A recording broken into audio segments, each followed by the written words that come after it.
kung titignan niyo po yung taas ng pinaka price board, dapat there is something na halaman na mataas din. So nag-consider ako dito ng maki. Ayan, ito po yung maki. Para mag-proportion doon sa height.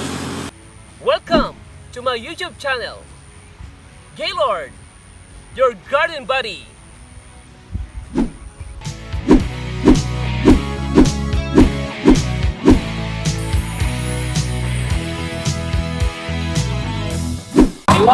Hello. Garden Buddy, andito po ko ngayon dito sa isang gas station at ako po ay nabigyan ng pagkakataon na para mag-landscape. So ito po yung pinaka-price board. Consider na ako at halaman para mag-support sa taas ng price board. At the same time, maglalagay po ako dito ng mataas na paso para mag-proportion din po talaga dyan. Tapos lalagyan ko po ito ng gitara. Okay? Then, ilalaki lang po ito ng paso. And after, dito po sa baba, tatamnan ko lang po ng pan-lamps. So, update ko po kayo sa kalalabasan po nito. Okay? Ito na po yung naging output. O, tignan po ninyo ha. So, kinonsider ko, itong that is price board. Yan. Ngayon, dito sa baba po yan, naglagay na ako dito ng kulay, ilaw na kulay. Ay, that's the attack.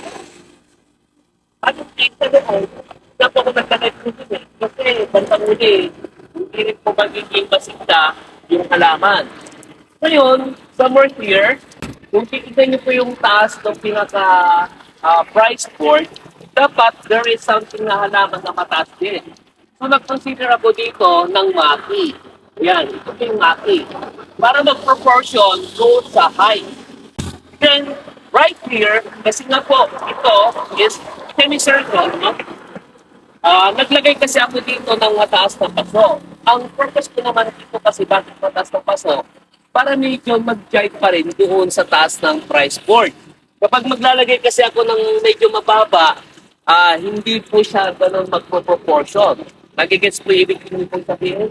Kaya parang pagdating po dyan, makikita po ninyo, from that color, itong halaman na to green, itong paso na ito, belongs, it is because of a semicircle, no? So, umayin din po siya dito. Then, ito ay green, naglagyan na lang ako ng pitara. This is tricolor, na kapag naarawan ay talagang pulang-pula. At kapag lumaki po ito, yung sabi ko sa inyo, makikita nyo yan, nakalagay dito talaga. Okay?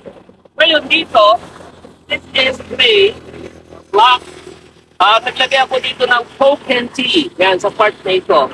Para lang kahit paano, magkaroon man siya dito ng design sa movie, kapag lumaki po ito. Para meron po siyang parang change in color. Pero dito, maglalagay pa po ako dito ng bato. Okay? Tignan nyo po, napakasimple lang tignan. Hindi yung basta nagtanim lang po ng halaman. Kasi kung iisipin ninyo, kung ganyan ang structure na babasyan ninyo at ang halaman ninyo puro mabababa, well, hindi po ganun babagay. Kaya tatandaan ninyo, pag may mataas, dapat may mataas din na halaman. Pero and yet, wala pa rin pong obstruction. So, pag galing po ito, halimbawa, alam ko kayo dito, may galing part dito, itong part dito, nakikita pa rin ninyo, nag-welcome sa inyo. Okay? So, sa mga hindi pa nakapag-subscribe, mag-subscribe na po kayo. Gaylord, your garden buddy. Bye-bye!